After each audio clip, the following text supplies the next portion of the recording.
ಕರ್ತನ ಪರಿಶುದ್ಧ ನಾಮಕ್ಕೆ ಸ್ತೋತ್ರ ಉಂಟಾಗಲಿ.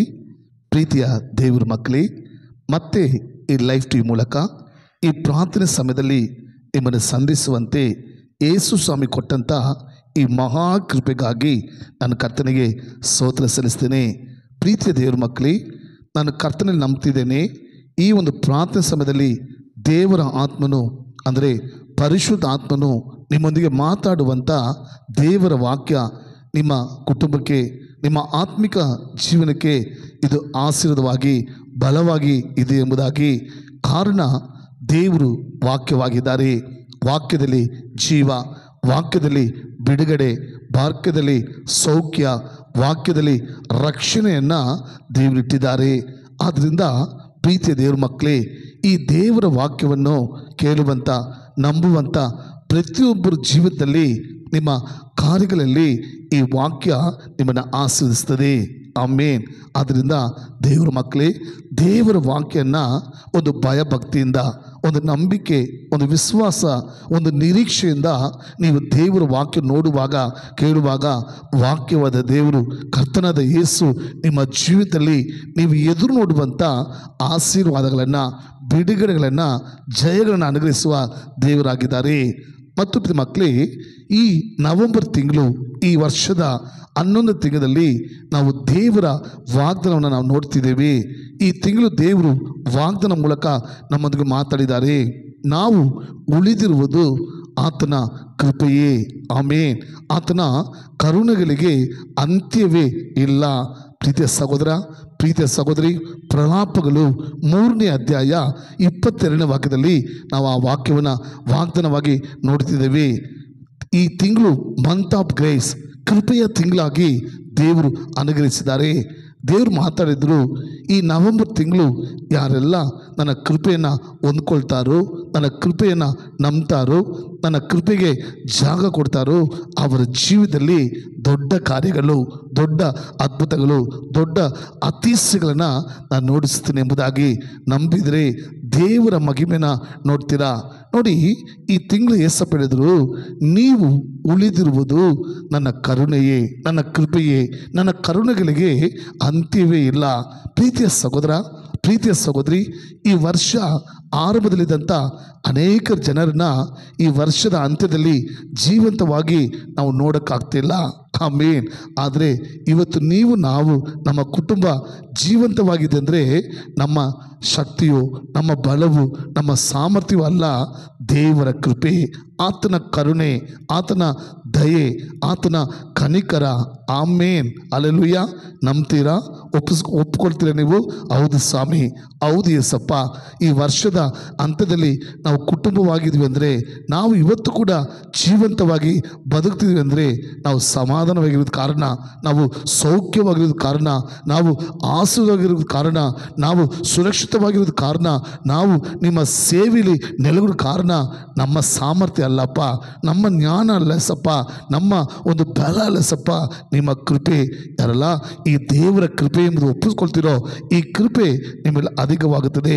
ಈ ಕೃಪೆ ಇನ್ನೂ ಅಧಿಕವಾಗಿ ನಿಮ್ಮನ್ನು ಬಲಪಡಿಸಿ ಸಾಕ್ಷ್ಯಗಿಟ್ಟು ನಿಮ್ಮನ್ನು ಆತನ ನಾಮ ಮಹಿಮೆಗಾಗಿ ನಿಮ್ಮನ್ನು ಆಸ್ವಾದಿಸ್ತದೆ. ಆಮೇಲೆ ನೋಡಿ ಮಕ್ಕಳೇ, ಈ ವರ್ಷದ ಆರಂಭದಲ್ಲಿದ್ದಂಥ ಅನೇಕ ಜನರು ಈ ವರ್ಷದ ಅಂತ್ಯದಲ್ಲಿ ಜೀವಂತವಾಗಿ ಇಲ್ಲ. ಎಷ್ಟೋ ಜನ ಮರಣ ಹೊಂದಿ ಸತ್ತು ಹೋಗಿದ್ದಾರೆ. ನಾವು ನ್ಯೂಸಲ್ಲಿ ನೋಡ್ತಿದ್ದೀವಲ್ವ. ಒಂದು ವಿಮಾನದಲ್ಲಿ, ಈ ವರ್ಷ ವಿಮಾನದಲ್ಲಿ 262 ಜನ ಪ್ರಯಾಣಿಸುವಾಗ ಕೆಲವೇ ನಿಮಿಷದಲ್ಲಿ ಅಷ್ಟು ಜನ, ಆ ವಿಮಾನ ಅದು ಬೆಂಕಿ ಹಚ್ಕೊಂಡು ಬ್ಲಾಸ್ಟ್ ಆಗಿ ಅಷ್ಟು ಜನ ಬೂದಿ ಆಗಿಬಿಟ್ರು. ಮೊನ್ನೆ ಆಂಧ್ರದಲ್ಲಿ ಬಸ್ಸಲ್ಲಿ ಸ್ಲೀಪರ್ ಬಸ್ಸಲ್ಲಿ ಹೋಗ್ತಿರುವಾಗ 20 ಜನ ಮುಂಜಾನೆ ಸಮಯ 2 ಗಂಟೆ ಚೆನ್ನಾಗಿ ನಿದ್ರೆಯಲ್ಲಿದ್ದಾರೆ. ಬಸ್ಸಿಗೆ ಬೆಂಕಿ ಹಚ್ಕೊಂಡು 20 ಜನ ಅವರು ಬೆಂಕಿಯಿಂದ ಭಸ್ಮವಾಗಿಬಿಟ್ರು, ಬೂದಿ ಆಗಿಬಿಟ್ರು. ನೋಡಿದ್ರ ಎಷ್ಟು ಒಂದು ಆಪತ್ತು ಕಾಲದಲ್ಲಿ, ಒಂದು ಕಡೇ ಕಾಲದಲ್ಲಿ ಎಂಥ ಒಂದು ಪರಿಸ್ಥಿತಿಯಲ್ಲಿ ನಾವು ಜೀವಿಸ್ತಿದ್ದೀವಿ.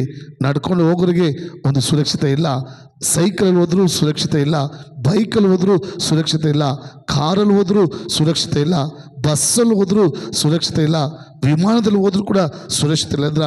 ಆದರೆ ದೇವರ ಕೃಪೆ ನಮ್ಮನ್ನು ಕಾಯ್ತಾ ಇದೆ, ನಮ್ಮನ್ನು ಸುರಕ್ಷಿತವಾಗಿ ನಡೆಸ್ತಾ ಇದೆ.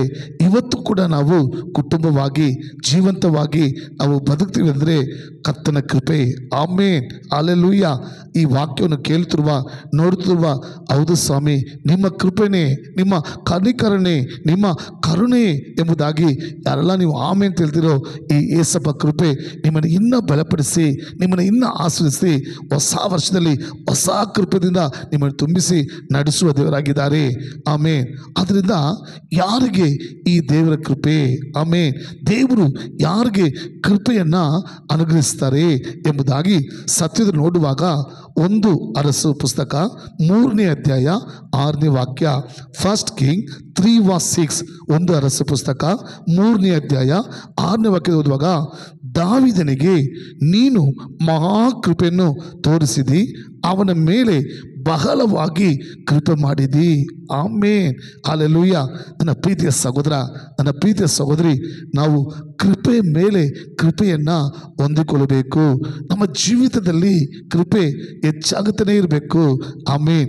ಇಲ್ಲಿ ನೋಡಿ, ದೇವರ ವಾಕ್ಯ ದಾವೀದನಿಗೆ ನೀನು ಮಹಾಕೃಪೆಯನ್ನು, ಬರೀ ಕೃಪೆಯಲ್ಲ, ಮಹಾಕೃಪೆಯನ್ನು ತೋರಿಸಿದಿ, ಅವನ ಮೇಲೆ ಬಹಳವಾಗಿ ಕೃಪೆ ಮಾಡಿದಿ. ಆಮೇನ್. ಅಂದರೆ ಹೆಚ್ಚಾಗಿ, ಅಧಿಕವಾಗಿ, ಬಹಳವಾಗಿ ಕೃಪೆಯನ್ನು ನೀನು ತೋರಿಸಿದೆ ಎಂಬುದಾಗಿ. ನನ್ನ ಪ್ರೀತಿಯ ಸಹೋದರ, ನನ್ನ ಪ್ರೀತಿಯ ಸಹೋದರಿ, ಪ್ರತಿಯೊಂದು ದೇವ್ರ ಮಕ್ಕಳು ದೇವರ ಕೃಪೆಯನ್ನು ಹೊಂದಿಕೊಳ್ಳಬೇಕು. ಪ್ರತಿಯೊಂದು ದೇವರ ಮಕ್ಕಳು ದೇವರಿಂದ ಕೃಪೆಯನ್ನು ಹೊಂದಿಕೊಳ್ಳುವಾಗ ನಮ್ಮ ಜೀವಿತದಲ್ಲಿ ಸಮಾಧಾನ, ಆಶೀರ್ವಾದ, ಪ್ರೀತಿ ಮಕ್ಕಳೇ ಒಂದು ಜಯ, ಒಂದು ಪ್ರೀತಿ ಮಕ್ಕಳೇ ಒಂದು ಬಿಡುಗಡೆ, ಒಂದು ಸುರಕ್ಷತೆಯನ್ನು ನಾವು ಹೊಂದಿಕೊಳ್ಳಬಹುದು. ಆದ್ದರಿಂದ ದಾವೀದನಿಗೆ ನೋಡಿ ಮಹಾಕೃಪೆಯನ್ನು, ಬಹಳವಾದ ಕೃಪೆಯನ್ನು ದೇವರು ಅನುಗ್ರಹಿಸಿದರು. ಆದ್ದರಿಂದ ಈ ದೇವರ ಕೃಪೆಯನ್ನು ಯಾರು ಹೊಂದಿಕೊಳ್ತಾರೆ? ಯಾರಿಗೆ ಈ ಕೃಪೆ, ದೇವರು ಯಾರಿಗೆ ಕೃಪೆಯನ್ನು ಅನುಗ್ರಹಿಸ್ತಾರೆ ಎಂಬುದಾಗಿ ಸತ್ಯವೇದದಲ್ಲಿ ಓದಿ ನೋಡುವಾಗ, ಕೀರ್ತನೆಗಳು 147ನೇ ಅಧ್ಯಾಯ 11ನೇ ವಾಕ್ಯ. ಸ್ಯಾಮ್ಸ್ 147:11. ಕೀರ್ತನೆಗಳು 147ನೇ ಅಧ್ಯಾಯ 11ನೇ ವಾಕ್ಯವಿರುವಾಗ ಸತ್ಯವೇದದಲ್ಲಿ ನೋಡುವಾಗ, ಯೆಹೋವನು ಆನಂದಿಸುವುದು ತನ್ನ ಕೃಪೆಯನ್ನು ನಿರೀಕ್ಷಿಸುವ ಭಕ್ತರಲ್ಲಿ. ಆಮೇನ್. ನೀವು ತಮಿಳ್ ಬೈಬಲ್, ಇಂಗ್ಲೀಷ್ ಬೈಬಲ್ ಓದಿ ನೋಡುವಾಗ, ಯೆಹೋವನು ತನಗೆ ಭಯಪಟ್ಟು ತನ್ನ ಕೃಪೆಗಾಗಿ ಕಾದಿರುವ ಮೇಲೆ ದೇವರು ಅವರು ಪ್ರಿಯವಾಗಿದ್ದಾರೆ. ಆಮೇನ್. ನನ್ನ ಪ್ರೀತಿಯ ಸಹೋದರ, ನನ್ನ ಪ್ರೀತಿಯ ಸಹೋದರಿ, ದೇವರ ಆಶೀರ್ವಾದ, ದೇವರ ಒಂದು ಬಿಡುಗಡೆ, ದೇವರ ಒಂದು ಸೌಖ್ಯ, ದೇವರ ಒಂದು ರಕ್ಷಣೆ ಅದು ಸಾಧಾರಣವಾಗಿ ಬರೋದಿಲ್ಲ ಮಕ್ಕಳೇ. ಇಲ್ಲಿ ವಾಕ್ಯ ಪಡೆದು ಯೆಹೋವನು ಆನಂದಿಸುವುದು ತನಗೆ ಭಯಭಕ್ತಿಗಳ ಮೇಲೆ, ತನ್ನ ಕೃಪೆಯನ್ನು ನಿಲ್ಲಿಸಿದ ಮೇಲೆ ದೇವರು ಪ್ರಿಯವಾಗಿದ್ದಾರೆ. ಅಂದರೆ ಯಾರು ದೇವರಿಗೆ ಭಯಭಕ್ತಿ ಉಳ್ಳರಾಗಿರ್ತಾರೋ, ಆತನ ಕೃಪೆಗಾಗಿ ಕಾದಿರ್ತಾರೋ, ಅವ್ರ ಮೇಲೆ ದೇವರು ಕೃಪೆಯನ್ನು ಅನುಗ್ರಹಿಸುವ ದೇವರಾಗಿದ್ದಾರೆ. ನನ್ನ ಪ್ರೀತಿಯ ಸಹೋದರ, ನನ್ನ ಪ್ರೀತಿಯ ಸಹೋದರಿ, ದೇವರಿಗೆ ಭಯಪಟ್ಟು ಆತನ ಕೃಪೆಗಾಗಿ ಆತನ ಸಮ್ಮುಖದಲ್ಲಿ, ಆತನ ಪಾದದಲ್ಲಿ ನಾವು ಕಾದಿರುವಾಗ ದೇವರು ನಮ್ಮ ಮೇಲೆ ಪ್ರಿಯಪಟ್ಟು, ಆಸೆಪಟ್ಟು, ಪ್ರೀತಿಯನ್ನು ತೋರಿಸಿ ಆತ ನಮಗೆ ಕೃಪೆಯನ್ನು ಅನುಗ್ರಹಿಸುವ ದೇವರಾಗಿದ್ದಾರೆ. ದೇವರ ಮೇಲೆ ಭಯಭಕ್ತಿ ಇಲ್ಲದವರು ಆತನ ಸಮೂಹಕ್ಕೆ ಬರೋಕ್ಕಾಗುವುದಿಲ್ಲ. ದೇವರ ಮೇಲೆ ಭಯಭಕ್ತಿ ಇಲ್ಲದೆ ಆತನ ಪಾದದಲ್ಲಿ ಕಾದಿರುವುದಕ್ಕೆ ಆಗುವುದಿಲ್ಲ. ನೋಡಿ, ಇವತ್ತು ಎಷ್ಟೋ ಜನ ದೇವರ ಸಭೆಗೆ ಬರುವುದಿಲ್ಲ, ಕರ್ತನ ಸಮೂಹಕ್ಕೆ, ಆತನ ಆಲಯಕ್ಕೆ ಬರುವುದಿಲ್ಲ. ಕೇಳಿದರೆ ಬಂದಿಲ್ಲ, ಟೈಮ್ ಸಿಕ್ಕಲಿಲ್ಲ, ಕೆಲಸಕ್ಕೆ ಹೋಗಿದ್ದೆ, ಫಂಕ್ಷನ್ಗೆ ಹೋಗಿದ್ದೆ, ಮರ್ತು ಬಿಟ್ಟೆ, ಲೈಟಾಗಿ ಎದ್ದುಬಿಟ್ಟೆ, ನಮ್ಮ ರಿಲೇಷನ್ ಬಂದುಬಿಟ್ರು, ದೇವರ ಸಮಯದಲ್ಲಿ ಬಂದು ದೇವರ ಕೃಪೆಗೋಸ್ಕರ ಕಾದಿರುವುದಿಲ್ಲ. ಕಾರಣ ದೇವರ ಮೇಲೆ ಭಯ ಇಲ್ಲ, ದೇವರ ಮೇಲೆ ಒಂದು ಭಯಭಕ್ತಿ ಇಲ್ಲ. ಆದರೆ ವಾಕ್ಯ ಹೇಳ್ತದೆ, ಯಾರಿಗೆ ಏಸಪ್ಪ ತನ್ನ ಕೃಪೆಯನ್ನು ಕೊಡುತ್ತಾರೆ, ಯಾರು ದೇವರ ಕೃಪೆಯನ್ನು ಹೊಂದಿಕೊಳ್ಳೋಕ್ಕೆ ಪಾತ್ರ ಅಂದರೆ ಆತನಿಗೆ ಭಯಪಟ್ಟು ಆತನ ಕೃಪೆಗೋಸ್ಕರ ಕಾದಿರುವ ಮೇಲೆ ದೇವರು ಪ್ರಿಯವುಳ್ಳವರಾಗಿದ್ದಾರೆ. ಆಮೇನ್. ಇನ್ನೊಂದು ವಾಕ್ಯ ಓದಿ ನೋಡುವಾಗ, ಯಾರಿಗೆ ದೇವರ ಕೃಪೆ, ಯಾರು ದೇವರ ಕೃಪೆಯನ್ನು ಹೊಂದಿಕೊಳ್ಳೋಕೆ ಸಾಧ್ಯ ನೋಡುವಾಗ, ಕೀರ್ತನೆಗಳು 103:11 ವಾಕ್ಯ. ಸ್ಲಾಮ್ಸ್ 103:11. ಚೆನ್ನಾಗಿ ಓದಿಸ್ತಿದ್ದೀರಾ? ಒಂದು ವೇಳೆ ನಿಮ್ಮ ಕೈಯಲ್ಲಿ ಒಂದು ಬುಕ್ಕು ಪೆನ್ ಇದ್ದರೆ ಈ ವಾಕ್ಯವನ್ನು ಬರೆದಿಟ್ಕೊಂಡು ಆಮೇಲೆ ದೇವರ ಬೈಬಲ್ ಧ್ಯಾನಿಸಿ ಈ ವಾಕ್ಯವನ್ನು ಕೈ ಇಟ್ಟು ಪ್ರಾರ್ಥನೆ ಮಾಡಿ, ಅಪ್ಪ ನಮಗೆ ಕೃಪೆ ಬೇಕಸಪ್ಪ, ನಮ್ಮ ಮೇಲೆ ಕೃಪೆಯನ್ನು ಅನುಗ್ರಹಿಸಪ್ಪ. ನಿಮ್ಮ ಕೃಪೆ ಇಲ್ಲದೆ ನಾವು ಬದುಕುವುದಕ್ಕೆ, ನಿಮ್ಮ ಕೃಪೆ ಇಲ್ಲದೆ ನಾವು ಸಮಾಧಾನವಾಗಿರುವುದಕ್ಕೆ, ನಿಮ್ಮ ಕೃಪೆ ಇಲ್ಲದೆ ನಾವು ಸೌಖ್ಯವಾಗಿರುವುದಕ್ಕೆ, ನಿಮ್ಮ ಕೃಪೆ ಇಲ್ಲದೆ ನಾವು ಸುರಕ್ಷಿತವಾಗಿರೋದಕ್ಕೆ ಸಾಧ್ಯನೇ ಇಲ್ಲಪ್ಪ. ನಿಮ್ಮ ಕೃಪೆ ಇಲ್ಲದೆ ನಾವು ಸೇವೆ ಮಾಡೋದಕ್ಕೆ, ಸೇವೆಯಲ್ಲಿ ನೆಲೆಗೊಳ್ಳೋದಕ್ಕೆ ಸಾಧ್ಯನೇ ಇಲ್ಲಸಪ್ಪ. ನಿಮ್ಮ ಕೃಪೆ ಬೇಕು ಎಂಬುದಾಗಿ ನೀವು ಪ್ರಾರ್ಥಿಸುವಾಗ, ಆತನ ಸಮಯದಲ್ಲಿ ಭಯಪಟ್ಟು ಆತನ ಕೃಪೆಗಾಗಿ ಕಾದಿರುವಾಗ ದೇವರು ನಿಮ್ಮ ಮೇಲೆ ಪ್ರಿಯಪಟ್ಟು ಆತ ತನ್ನ ಕೃಪೆಯನ್ನು ನಿಮಗೆ ಕೊಡುವಾತನಾಗಿದ್ದಾನೆ. ಇಲ್ಲಿ ನೋಡಿ, ಕೀರ್ತನೆ 103 ಅಧ್ಯಾಯ 11ನೇ ವಾಕ್ಯ ಓದುವಾಗ, ಭೂಮಿಯ ಮೇಲೆ ಆಕಾಶವು ಎಷ್ಟು ಉನ್ನತವೋ ಆತನಲ್ಲಿ ಭಯಭಕ್ತಿಯುಳ್ಳರ ಮೇಲೆ ಆತನ ಕೃಪೆ ಅಷ್ಟು ದೊಡ್ಡದಾಗಿದೆ. ಆಮೇನ್, ಹಾಲೆಲೂಯ. ಪ್ರೀತಿಯ ಸಹೋದರ, ಪ್ರೀತಿಯ ಸಹೋದರಿ, ದೇವರ ಆಸೆ ಹೊಂದಿಕೊಳ್ಳುವುದು, ದೇವರ ಒಂದು ಬಿಡುಗಡೆ ಹೊಂದಿಕೊಳ್ಳುವುದು, ದೇವರ ಒಂದು ರಕ್ಷಣೆಯನ್ನು ಹೊಂದಿಕೊಳ್ಳುವುದು, ದೇವರ ಒಂದು ಸುರಕ್ಷತೆಯನ್ನು ಹೊಂದಿಕೊಳ್ಳುವುದು ಒಂದು ಸಾಧಾರಣ ಕಾರ್ಯ ಅಲ್ಲ. ನಾವು ಹೇಗಿದ್ರೂ ಕೂಡ ದೇವರು ನಮಗೆ ಕೃಪೆ ಕೊಡುತ್ತಾರೆ, ನಮ್ಮನ್ನು ಆಶ್ರಯಿಸ್ತಾರೆ, ನಮ್ಮ ಅಗತ್ಯಗಳನ್ನು ಸಂಧಿಸ್ತಾರೆ, ನಮ್ಮ ಪ್ರಾರ್ಥನೆಗೆ ಉತ್ತರ ಕೊಡ್ತಾರೆ, ನಮ್ಮ ಸೇವೆಯನ್ನು ಅಂಗೀಕರಿಸ್ತಾರೆ. ಅಲ್ಲ ಮಕ್ಕಳೇ, ದೇವರ ಕೃಪೆ ಯಾರು ದೇವರ ಕೃಪೆಯನ್ನು ಹೊಂದಿಕೊಳ್ಳಲು ಪಾತ್ರರಂದರೆ, ವಾಕ್ಯ ಭೂಮಿಯ ಮೇಲೆ ಆಕಾಶವು ಎಷ್ಟು ಉನ್ನತವೋ ಆತನಿಗೆ ಭಯಭಕ್ತರ ಮೇಲೆ ಆತನ ಕೃಪೆ ಅಷ್ಟು ಅಪಾರವಾಗಿದೆ. ಆಮೇಲೆ ಭೂಮಿಗೂ ಆಕಾಶ ಎಷ್ಟು ಉನ್ನತವಾಗಿದೆಯಲ್ಲ, ಎಷ್ಟು ಎತ್ತರವಾಗಿದೆಯಲ್ಲ, ಅಷ್ಟರ ಮಟ್ಟಿಗೆ ದೇವರ ಮಕ್ಕಳು ದೇವರಲ್ಲಿ ಒಂದು ಭಯಭಕ್ತಿಯುಳ್ಳ ಜೀವಿತ. ಕ್ರೈಸ್ತರಂದರೆ, ದೇವ್ರ ಮಕ್ಕಳಂದರೆ ಹೆಂಗಿದ್ರೂ ಪರವಾಗಿಲ್ಲ, ದೇವ್ರ ಮಕ್ಕಳು ಸಾಕ್ಷಿಯಾಗಿರಬೇಕು, ಪರಿಶುದ್ಧವಾಗಿರಬೇಕು, ನೀತಿವಂತರಾಗಿರಬೇಕು, ಆತನಿಗೆ ಪ್ರಿಯವಾಗಿರಬೇಕು, ಆತನಲ್ಲಿ ಭಯಭಕ್ತಿಯುಳ್ಳ ಒಂದು ಜೀವಿತ ಇರಬೇಕು. ಇವತ್ತು ಎಷ್ಟೋ ದೇವ್ರ ಮಕ್ಕಳಿಗೆ, ಕ್ರೈಸ್ತರಿಗೆ, ಸೇವಕರಿಗೆ ಭಯ ಎಂಬ ಮಾತಿಗೆ ಅರ್ಥನೇ ಗೊತ್ತಿಲ್ಲ. ಕ್ರೈಸ್ತರಿಂದ ಹೇಳ್ತಾರೆ, ಸಭೆಗೆ ಹೋಗ್ತೀನಿ ಅಂತ ಹೇಳ್ತಾರೆ, ಸೇವೆ ಮಾಡ್ತೀನಿ ಹೇಳ್ತಾರೆ. ಎಷ್ಟೋ ಜನ ಇವತ್ತು ಕೂಡ ವಿಭಚಾರ, ವೇಸಿತನ, ಕಾಮವಿಗಾರ, ಅನೇಕ ಕುಡುಕತನ, ಅನೇಕ ಲೋಕದ ಆಸೆ ಇಚ್ಛೆಗಳಿಗೆ ಜಾಗ ಕೊಟ್ಟು ಜೀವಿಸ್ತಿದ್ದಾರೆ.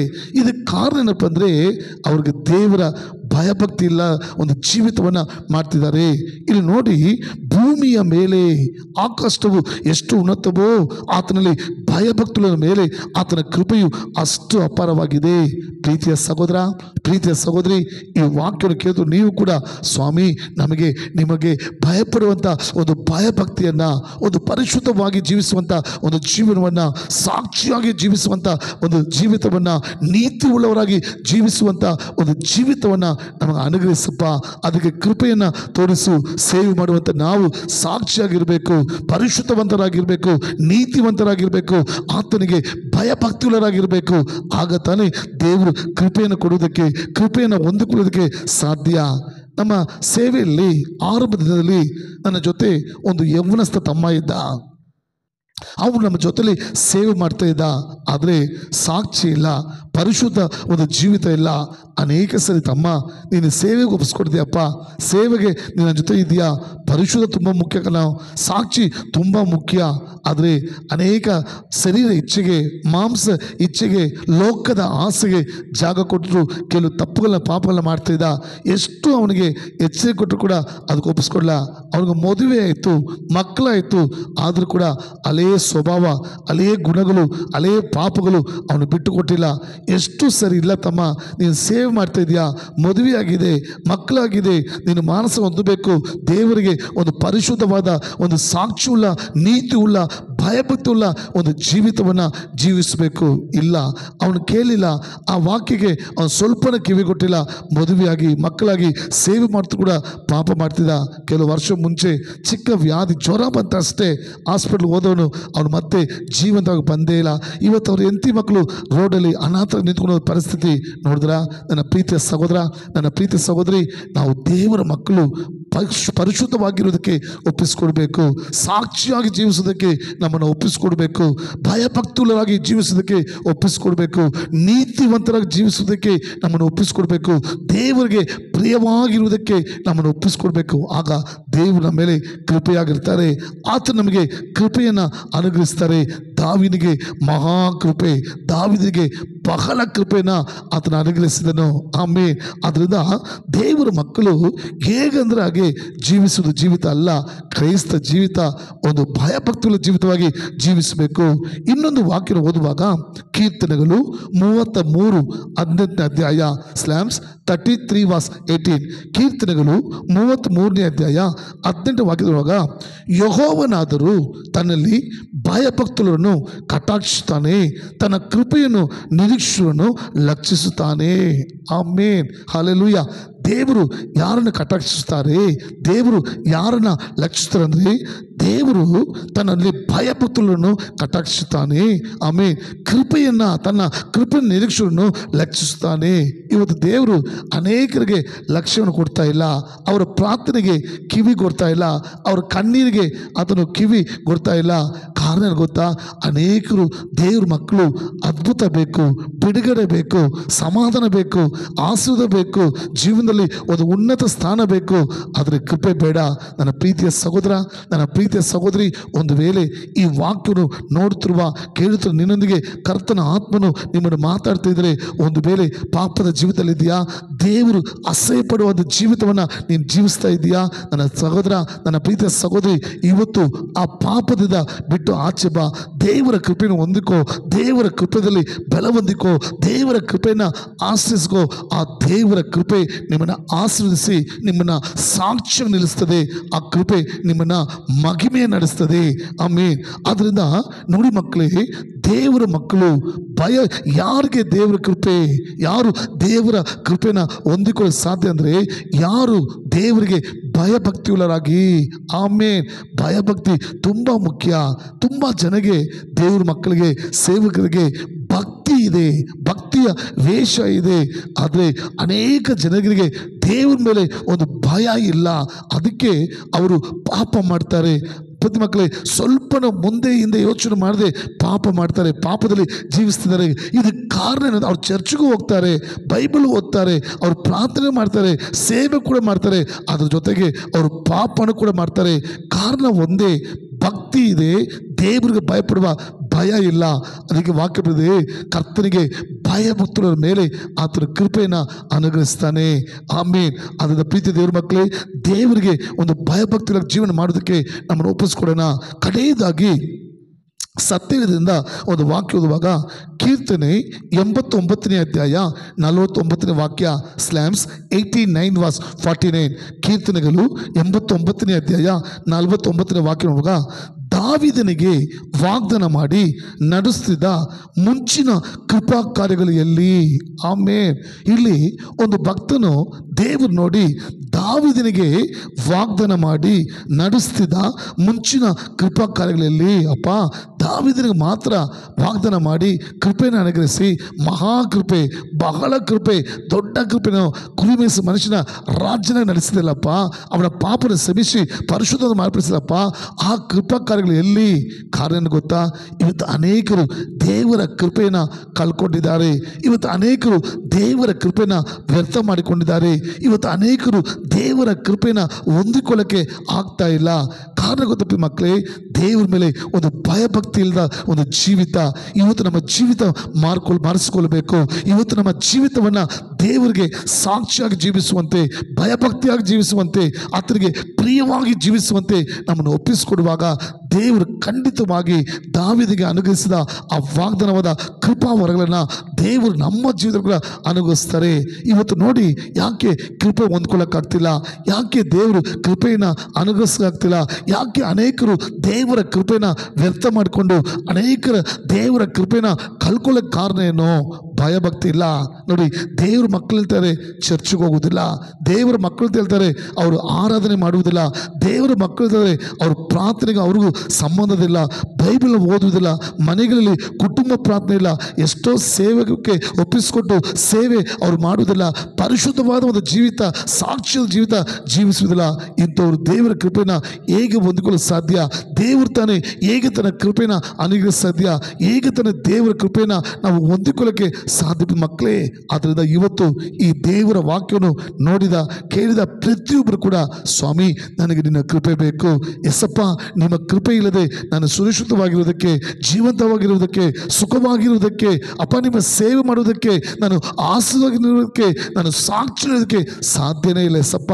ನನಗೆ ಕೃಪೆ ಬೇಕು ಸ್ವಾಮಿ. ನನ್ನ ಕುಟುಂಬಕ್ಕೆ ನಿನ್ನ ಕೃಪೆ ಬೇಕು, ನನ್ನ ಮಕ್ಕಳಿಗೆ ನಿಮ್ಮ ಕೃಪೆ ಬೇಕು, ನನ್ನ ಸೇವೆ ಮಾಡೋದಕ್ಕೆ ನಿಮ್ಮ ಕೃಪೆ ಬೇಕು, ನನ್ನ ಸಭೆ ಮಕ್ಕಳಿಗೆ ನಿನ್ನ ಕೃಪೆ ಬೇಕು. ನಾವು ಭಯಭಕ್ತಿಯಾಗಿ ಜೀವಿಸುವುದಕ್ಕೆ ನಮ್ಮನ್ನು ಕೃಪೆನ ಅನುಗ್ರಹಿಸಪ್ಪ, ನಮ್ಮನ್ನು ಒಪ್ಪಿಸ್ಕೊಡ್ತೇವಪ್ಪ. ಒಂದು ವೇಳೆ ಇದುವರೆಗೂ ಸ್ವಾಮಿ ನಿಮ್ಮನ್ನು ದುಃಖಪಡಿಸಿದರೆ, ನಿಮ್ಮನ್ನು ವೇದನೆ ಪಡಿಸಿದರೆ, ನಿಮ್ಮನ್ನು ಕೋಪ ಪಡಿಸಿದರೆ ಅಪ್ಪ ದಯವಾಗಿ ಶ್ರಮಿಸಪ್ಪ.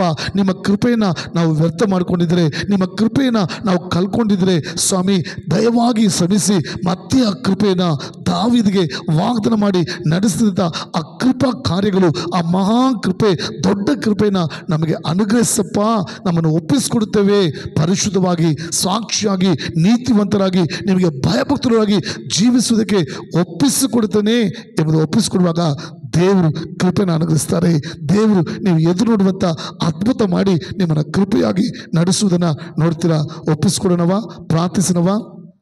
ಪ್ರೀತಿಯ ಪರಲೋಕ ತಂದೆಯೇ, ನಮ್ಮ ಕರ್ತನಾದ ಯೇಸುವೆ, ಇದು ಸ್ವಾಮಿ ಈ ಲೈಫ್ ಟೈಮ್ ಮೂಲಕ ಈ ಪ್ರಾರ್ಥನೆ ಸಮಯದಲ್ಲಿ ನಿಮ್ಮ ಸತ್ಯ ವಾಕ್ಯವನ್ನು ಕೇಳಿ ಯಾರೆಲ್ಲ ಎಸಪ್ಪ ಕರ್ತನೇ ನಾವು ಉಳಿದಿರುವುದು ನಿಮ್ಮ ಕರುಣೆ, ನಿಮ್ಮ ಕೃಪೆಯೇ.